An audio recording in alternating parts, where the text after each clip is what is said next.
Hello there, Evolutionary Energy Arts family. And we are back. We are back. Yay. And you know what? Maybe that mysterious metal monolith that showed up in Utah is back Maybe it is. from a previous encounter. Sounds like it. It's another close encounter. Looks like it. It could be. You know, some said, well, this is just a piece of art that was put out there by just some, people that just want to stir some crap.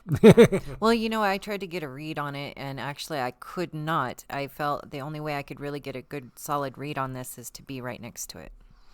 Yeah, to catch the vibe. Yeah. So, as you guys probably know, you got this strange metal obelisk type thing sitting out there getting people thinking about, 2001 A Space Odyssey, and this is in Utah. It's 12 foot tall. It was spotted by air. But, the interesting thing is that there was another one. And this other one appeared in Seattle. So on the morning of January 1st, 2001, Magnuson Park visitors discovered a metallic monolith atop Kite Hill. The oblong object measured approximately 3 feet wide by 9 feet tall. The mysteries of 3, 6, and 9. Oh, how about that? Interesting. A lot of you guys will catch that. Mm-hmm. So that one appeared to be hollow. There's no indication of the identity of its creators or their planet of origin. Whether that be Earth or Uranus or wherever. So Magnuson Park is located on the grounds of former Sandpoint Naval Air Station in northeast Seattle. The Millennial Monolith bore a striking resemblance to the alien artifact depicted in Stanley Kubrick's 2001 A Space Odyssey, a witness said. Once news of the monolith reached the airwaves, it attracted droves of visitors. Many came to the park to delicately touch the structure, possibly in hopes of raising their consciousness and of obtaining a higher plane of thought. Although no one on this earth obtained permits to install the monolith, park officials' only concern was that it was a safety risk. They pushed against the structure, wouldn't give. They decided, we'll let it stand, pending further investigation. It didn't stand for long. Sometime during the wee hours of January 3rd, the monolith disappeared, as mysteriously as it arrived. All that remained was a hole containing a concrete platform used to anchor the obelisk. In place of the monolith lay a single red rose. Its stem snapped in two. The 2001 Space Odyssey, as Seattle PI dubbed it, was discovered on Green Lake's Duck Island the next morning.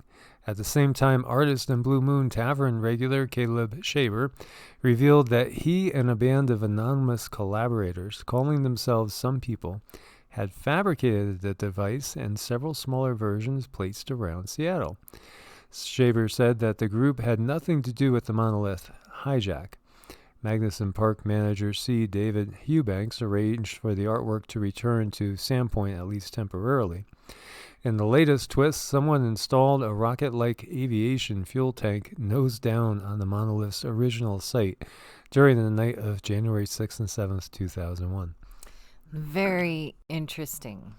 Are people trying to are there people in the know that are just trying to stir thoughts and stir consciousness saying, we're at a point like the movie 2001? Well, I think that would be, that would be okay. It would be okay. So, slow disclosure is getting faster and faster. It is. Drip disclosure. Drip, trickle, stream. Yes. How about gargantuan floods on Mars? I like it. Mars was once hit by a flood of unthinkable proportions, claims a new study. Imagine that. Water? Yeah, of unthinkable proportions. Wow. So the fourth planet from the sun is the most studied planet after Earth. Yet now and then, astrophysics discovers something new. The researchers who conducted this study said their finding could answer the long-standing question of whether the red planet ever hosted life. A new study conducted by scientists from Jackson State University, Cornell University, and the JPL Lab, the University of Hawaii as well, revealed that a flood of unimaginable proportions hit the red planet about 4 billion years ago. Interesting. We identified megafloods for the first time using detailed I'll get this, okay? I was going to make her say it, but then she'll just look at me with these big eyes. I got it. Sedimentological. She did it. Yay. Yes. Fist bump. There we go. She did it. So, data observed from the rover Curiosity. So, deposits left behind by megafloods had not been previously identified with orbiter data. According to the findings of the study, which were published in the journal Scientific Reports on the 5th of November, researchers arrived at this conclusion after examining data from the Curiosity rover, which has been studying the surface of the red planet since 2012, 8 years up there. The rover specifically studied Gale Crater and its sedimentary layers. Examination of the geological features is a way to travel back in time and look at how water, wind, and other things affect the planet. Curiosity noticed giant wave-shaped features in the Gale Crater, often called megaripples. According to the study, these megaripples are a sign that enormous floods once washed through the Gale Crater, which is at Mars's equator. So yeah, how did it all appear on Mars, all that water?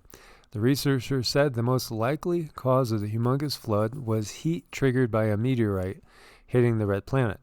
Besides the fact that the heat melted ice on Mars, the collision resulted in a release of carbon dioxide and methane from the planet's frozen reservoirs. These gases in turn resulted in warm and wet conditions on the red planet, creating heavy rains which possibly occurred in every part of Mars. Alberto G. Ferrin says the study suggests that in its early days, Mars had the conditions to support the presence of liquid water on the surface. So early Mars was a habitable planet. Next question. Was it inhabited? That's the next question that we're going to be going after. Absolutely, yeah. And, you have remote viewed Mars. Oh, yeah. And what have you seen? I've seen these beings that look like humanoid and reptilian, and I see them underground. I do see them underground, and I see that it's very active and actively working with beings from Venus, too. Yeah, and Venus is supposed to be so hot that, nothing could live there possibly. That's so not true. Again, history is his story, and the story of the victors. Mm-hmm. So don't forget, we have a lunar eclipse very soon. Time for change. Oh, yeah, and you can feel it. Yes. Oh, lots of people can feel it. Yes. Yeah, we had like 7 people we helped yesterday and like another 5, I think, today. And everybody's going through a lot of changes, a lot of stress, a lot of tension. You're not alone if your ears are ringing like they've never rung before. Mm-hmm. Yes, take really good care of yourself, baby yourself, hot baths, good. Just take super good care of yourself right now. And, just to give you a little bit of info that we have to be careful with how we present it, if you had anything that you needed to do, say, you have a cavity that needs to be filled, and, well, now would be the time to do it, is what we're getting. Now would be the time to do a lot of things because things are going to change in the very near future, and there might be certain conditions into being able to go, say, visit the dentist, or other things as well, other doctors and just other things in general.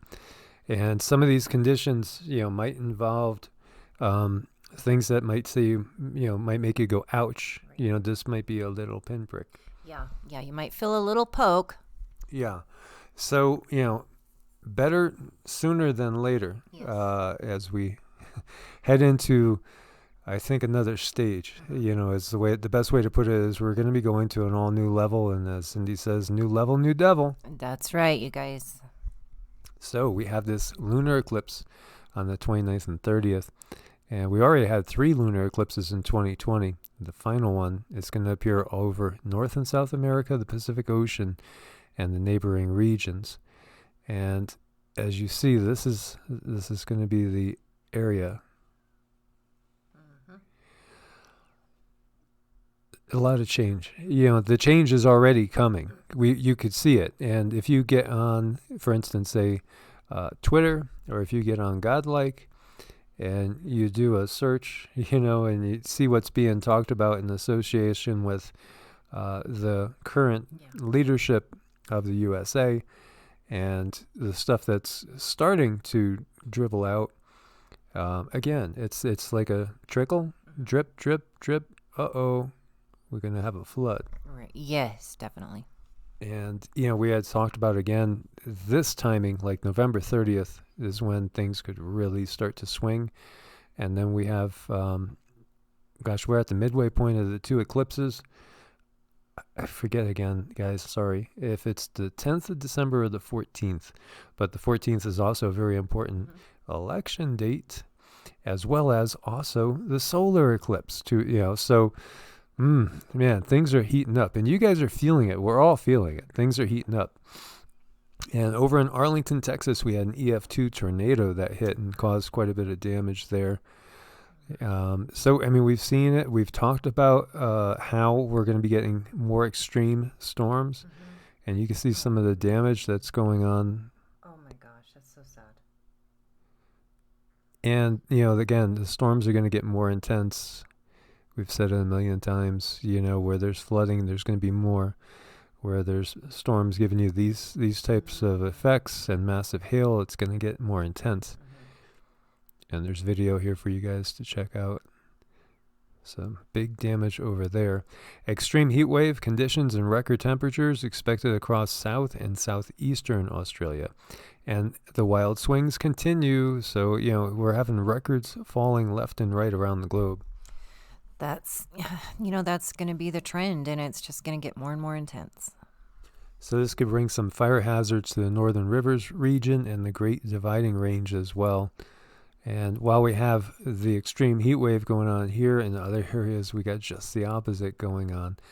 And unfortunately, we have more whales being beached. 120 whales perish and another mass stranding. There was a earlier one not too long ago. It was 400. And, it's records everything, and you got to wonder what's going on.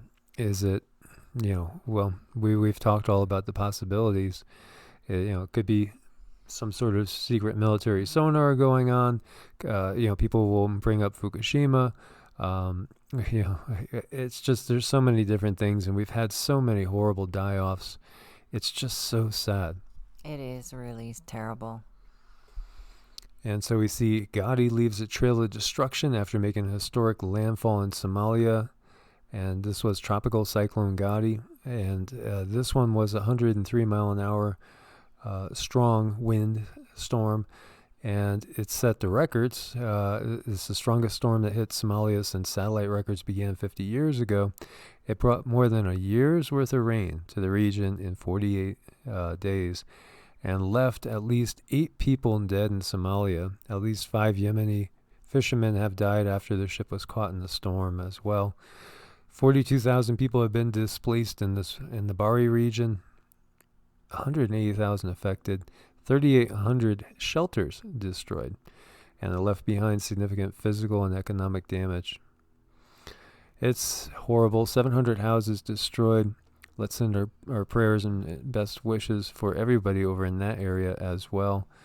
Meanwhile, Denver is breaking the November snowfall record. So there you go. Great skiing in the Rockies. Yay. Yeah. And I always get excited when I see the snow. But then at the same time, I only have like a limited tolerance of cold, as we said. Yeah, I mean, in the sense that, I like a lot of people, I think you would love to have a nice, cold, snowy Thanksgiving, or a little bit before Thanksgiving to maybe even the first, New Year's. And then let's just go to nice, warm weather. I agree, yep. It gets you that seasonal feel. So 5 inches of snow at the DIA breaks the old record of 4 inches from 1946. And beautiful wintry scenery there. And in Canada, we have a historic blizzard, shuts down everything from roads and flights to provincial government offices and schools.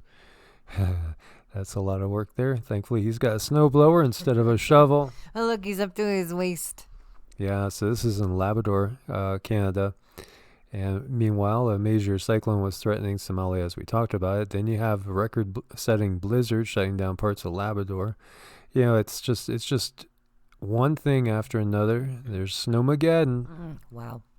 That reminds me of 1978. Yeah. And in 1978 in Connecticut, we had twin blizzards. One was, I think, 24 inches. The other one, 21 inches.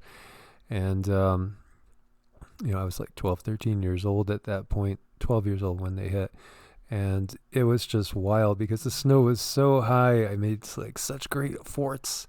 Oh, the snow forts I made. I remember those days, yep. It'd be fun to play like a kid like that again. Oh, yeah, it would be. And we had mentioned this in the earlier video. Mutant corona zombie mink rising from the grave in Denmark. Say it isn't so. This was a creepy one. A few weeks ago, 17 million Danish mink were killed after a mysterious outbreak of a mutant form of coronavirus. And, you know, let's just, you know, give you a little info that Cindy has gotten from the guides as well. She got that there's actually 12 different strains. Yeah, 12 different strains. Yeah, so that's something to keep in mind because one strain may be mild and another one might not. Yes.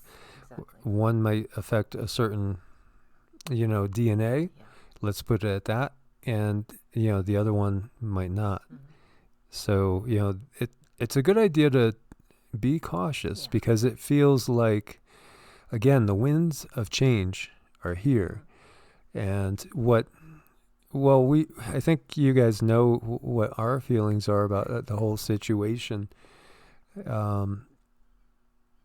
And all I'm saying is just, you know, just be careful. Yeah. That's all. Just be careful because, you know, we understand the big purpose behind everything here very clearly. But that doesn't mean that, you know, like carry on, there's nothing to see. Right. Because there might not have been anything to see a little while ago, but there might be something to see. You know, there's these interesting clouds I saw in the sky today. They were in such formations. You know, it was just so strange and so unusual. And then they had just this like strange little odor to them. I wonder what they could be. Yeah, we just don't know. We don't know. We don't know. So massive spinning ice discs. And this is in Russian and Chinese rivers. Isn't this cool? I've seen these before. They're very rare. But it seems like everything else, they're getting to be more common. Those are beautiful. Aren't they? Yeah. I wonder if it has something to do with elemental activity. What's your feeling? Actually, I was feeling like it's more of an earth thing. Perhaps something to do with the magnetosphere? Something? Changes along those lines? Something along those lines, yep. Guys, as always, thank you for being part of this family. We appreciate you and love you, and we look forward to your comments. And also thank you for your support on Patreon and Ko-Fi. Stay prepared out there. You know, there's another dip in this roller coaster that's just about to hit. Yes, be safe. God bless and namaste. God bless and namaste.